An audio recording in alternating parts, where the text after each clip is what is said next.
Mana uyu mwanya tuje imbere yawe tuzanye imitima ishengutse, tuje tuzi yuko nta wundi waduhumuriza atari wowe, tukwinginga ngo ukomeze kuba hafi y'umuryango. Mana bakubonereho ubuntu bwawe n'urukundo, kandi natwe twese udukomereze ku byiringiro tubonera muri Kristo, kubwa Yesu Kristo umwami wacu. Amen. Murakoze, mwicare.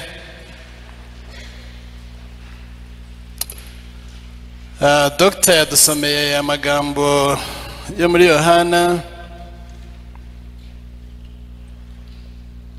umurongo wa 33 kugeza 35. Ngo Yesu amubonye arira, n'abayuda bazanye nabo barira, asuhuza umutima arawuhagarika. Hanyuma arababaza ati, mbese mwamushyize he? Baramusubiza bati, databuja, ngwino urebe. Hanyuma ngo Yesu asuka amarira.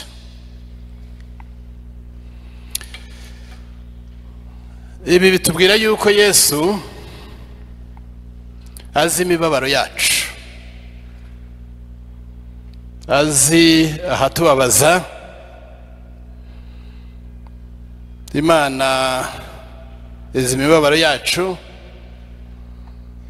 kandi ku izi imibabaro yacu izi n'uburyo bwo kuduhoza, izi n'uburyo bwo kuduhumuriza. Yavuze ati, ashyize ari abonye amarira akoroka, babarije abo bamushyize, nta kindi bavuze batarakuvuga ngo yo dore ukuntu yamukundaga.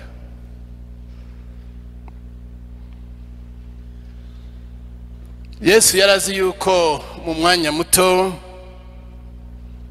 ari bumuzure, yari inshuti ye, kandi azi yuko ari musubize bashiki be. Ariko kandi mu kanya gato ararira. Amarira ye yari ugusangira umubabaro nabo, yari ukubereka ko abumva, yari ugusangira agahinda nabo. Yari amarira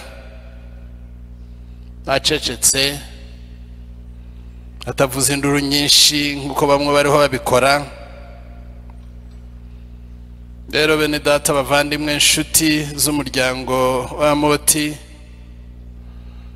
urupfu rw'ukunda niyo ari ukwizihiza ubuzima bwe, niyo ari amagambo meza nk'ayo twumvise, rurababaza.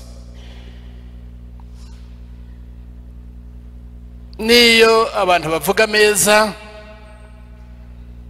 rugusiga ahantu utazi ukibura.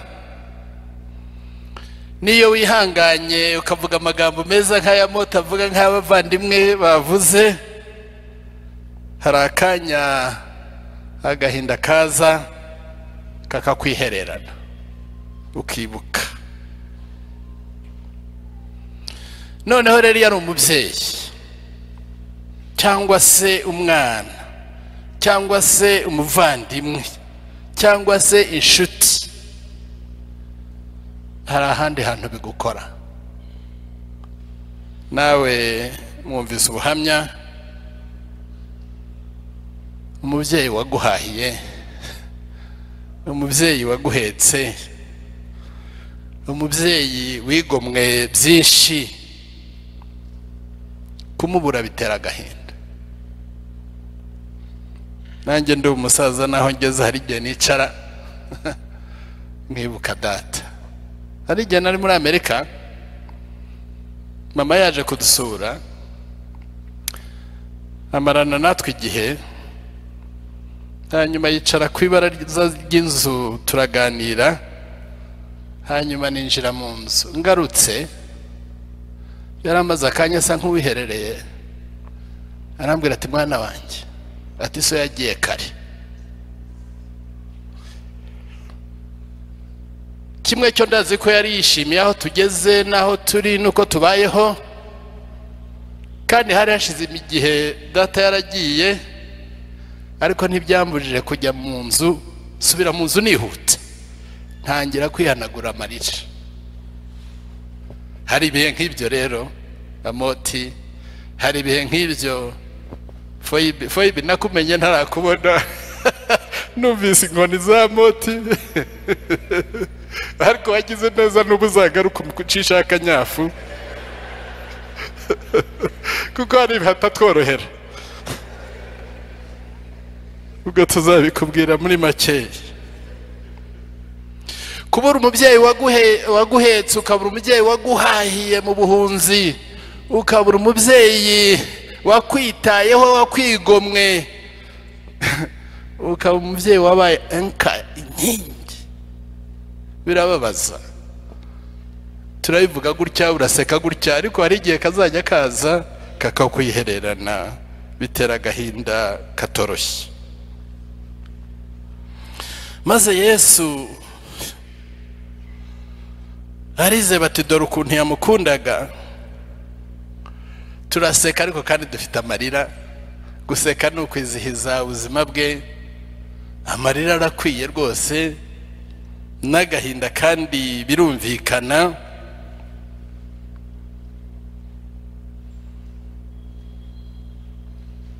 Bizakomeza, muzamukumbura, muzamwibuka, kandi n'ubu mwatwibukije byinshi. Cyakoze Yesu yagize neza igihe yiheranaga abigishwa be, yarabateguje, abwira intumwa ze ati ntimuhagarike imitima yanyu, mwizere Imana nanjye munyizere. Ukwizera Kristo is the only sure medicine for troubled hearts. Niwo muti wizewe uzwi w'imitima imenetse. Amotero n'umuryango mugari mukomere. Iryo jambo rimwe na rimwe wumva ryoroshye, wumva ariko niryo dufite kandi rivuga byinshi. Ntimuhagarike imitima yanyu, mwese muribuka umubyeyi wanyu, kandi natwe twumvise amateka ye, ariwe duherekeje. Reka mbinginge ngo ntimuhagarike imitima, ko Kristo arahari. Kristo yapfuka byinshi, yomora byinshi. Umwaka ushize mu kwezi kwa kane twapfushije umwana w'umuhungu. Uku kwezi umwaka urabushize. Ejo is his birthday.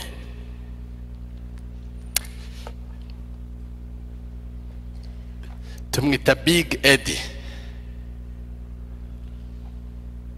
He left us with memories.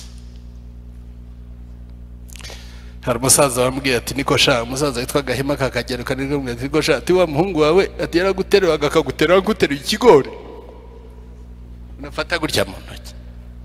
Those are good memories, I remember. Amoti rero ibyavuzwe ni byinshi, muryango byavuzwe ni byinshi.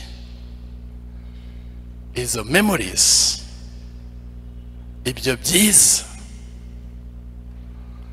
na bya bindi uvuga, she was a decision maker. I like it. Muzahore mubyibuka. Ariko nagira ngo munyemerere nsangire namwe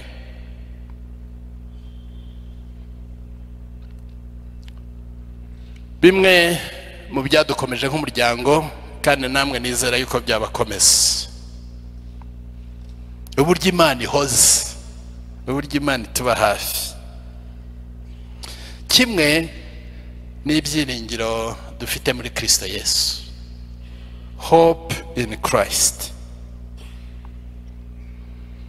Paul mu Bitesalonike 4:13 ati ariko bene data ntidushaka ko mutamenya iby'abasinziriye, mutababara nk'abadafite ibyiringiro. Dufite ibyiringiro ku Mana, tuzi ko hariho igihe tuzongera kubonana tugaseka tukanezerwa, kubera ko tuzi yuko abapfiriye mu Mwami tuzi aho bajya kandi natwe niho twerekeza. Muri Zaburi ya 94 umurongo wa 19 ngo iyo ibyo dushidikanya byinshi bimpagaritse umutima, ibyumpumuriza cyangwa se bimpumuriza bishimisha ubugingo bwanjye. Ibiduhumuriza byinshi yego no kwiringira Kristo, ariko nibiduhumuriza byinshi nibyo twibuka ku bacu byiza, ni ubuhamya nk'ubu ngubu butangwa n'ibyiringiro byacu ko tuzongera kubonana kandi turi muri Kristo. Kristo araduhumuriza, yomora imitima yacu,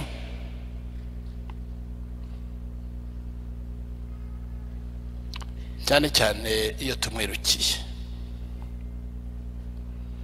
Izo precious memories rero, ibyo twibuka ku bacu, ibyo mwibuka kuri uyu mubyeyi, benshi batubwiye. Paulo aratubwira ati ngo nshima Imana yanjye iteka uko mbibutse. Nubwo yabwiraga abakristo yabanye nabo kandi yakoranye nabo, kwibuka hari aho bituganisha, hari icyo bidufasha. Kwibuka umubyeyi nk'uyu rero, ukibuka uko yakubwiraga ati hoshi isokera mu rugo, ukibuka uko yakubwiraga ati cara akakuzaniye ikijumba, mote ntabwo wavuze ikijumba ariko ndazikwiye kuzaniraga. Ukibuka uko yaguhatiraga, ukibuka inama yakugiraga. Hari ukuntu bikugera ku mutima bikagukura hahandi Satani yaragiye kukwihererana, bikakugarura ugaseka ukanezerwa. And that is a live zone.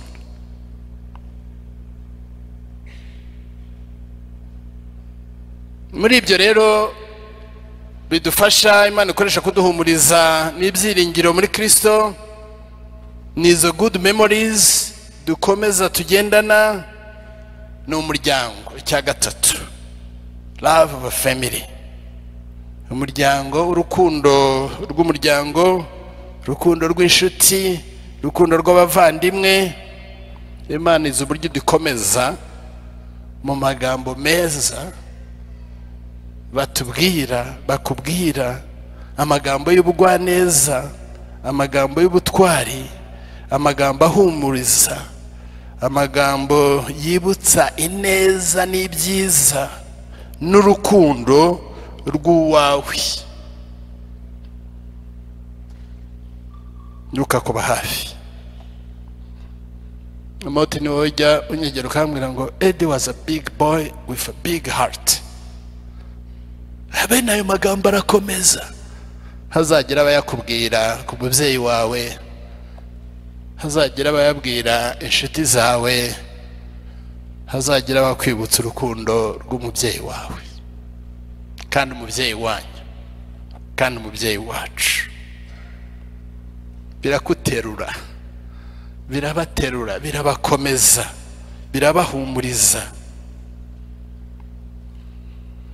Abitanga bakagusanga, ababanye namwe, ababasuye n'ababasura, abasangira imibabaro yabo, nabyo Imana irabikoresha kubakomeza. Nanone Paul yabwiye Abakorinto, Abakristo itorero ry'i Korinto, yagize ati, mbashimira Imana yanjye iteka, nishimira ubuntu bwanyu mwaherewe muri Yesu Kristo.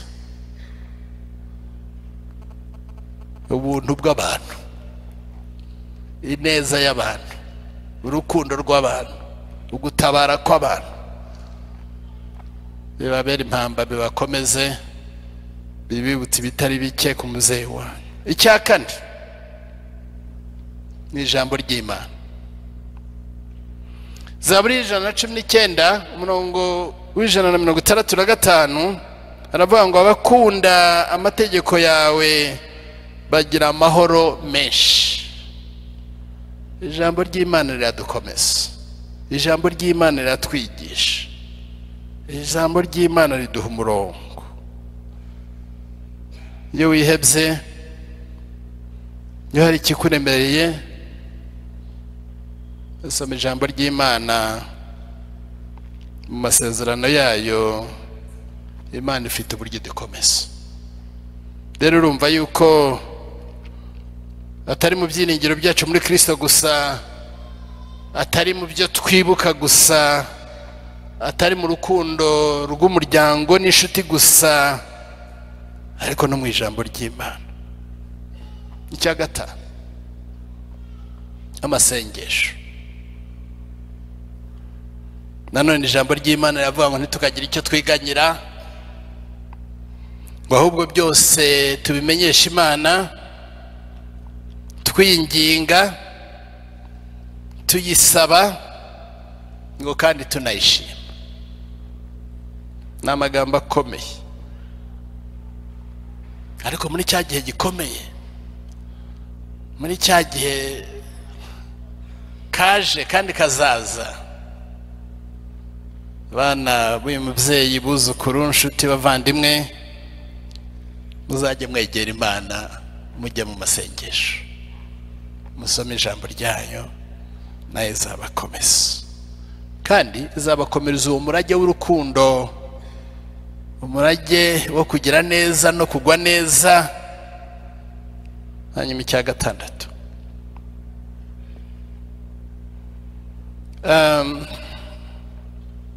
ni indirimbo.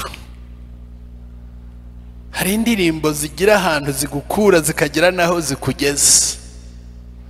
Indirimbo zigira uburyo n'ubushobozi zo kuduhuza n'Imana, zigira uburyo n'ubushobozi. Music ifite power yo gukiza, yo kuzamura, yo guterura,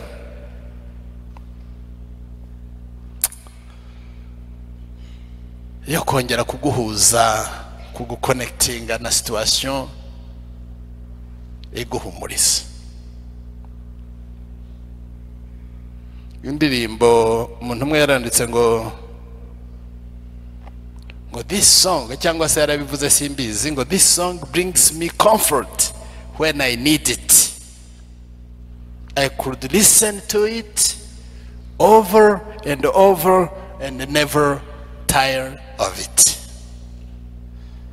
Ngira ngo ni indirimbo yari ifite ahantu imugeza, yari ifite ahantu imufata, yari ifite ahantu igira ati, iyo ndirimbo irankomeza, irampumuriza, numva nakomeza nyumva sinyirambirwe. Ngibyo ibintu bitandatu nabonye nanjye nafashisha abandi, numva ko byadukomeje. byiringiro ku Mana, memories nziza, urukundo rw'umuryango n'inshuti n'abavandimwe, ijambo ry'Imana, amasengesho n'indirimbo zikugera ku mutima. Uwiteka ababe hafi nk'uko abahaba hafi y'abafite imitima imenetse. Kera nigeze nigisha ibintu bijyanye na leadership and management. Ejo bundi rero naricaye numva ubuhamya, ndavuga ngo abanditsi barihe, abarimu barihe, ngo bakora iki kintu nka case study. Case study sinzi ukuntu nayisobanura mu Kinyarwanda, ariko nko kwandika ifasha nyigisho isobanura. Hanyuma rero nkurikije ubutumwa numvise, numva nifitiye agakaramu, ndavuga nti yewe uwakwiyagira ikiri yanjye case study. Uyu mubyeyi yari umugwaneza, ngira ngo mwabyumvise mwese. Igihe cyose yitangiraga abandi.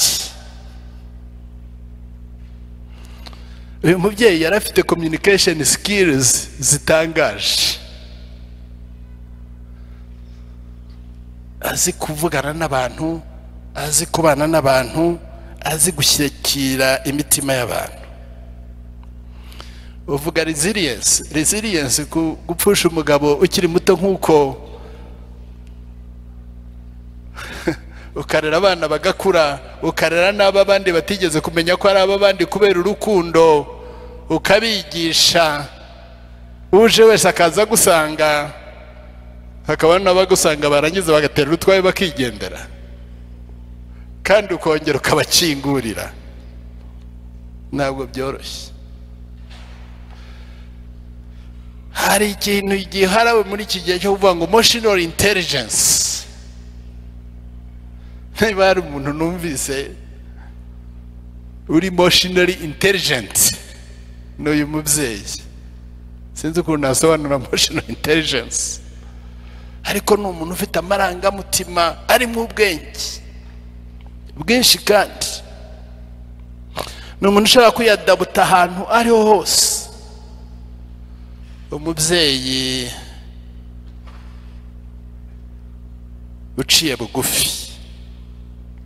Hanyuma rero nanone abigisha by'ubuyobozi n'ibindi baravuga ngo kwempowering abandi. None hakareba umuntu nka Jonathan ngo intare batinya, kandi umurebye mu gihagararo ntabwo ariyo rwose, ariko nukumukura hano akamushyira hano. Hanyuma akareba murumuna wawe ati ngo ni inzovu batinya harya. Umva nawe, nukureba ukuntu amukura hano akagera ahantu amugeza, nukumwubaka, nukumurema. It is empowering, no gushoboza.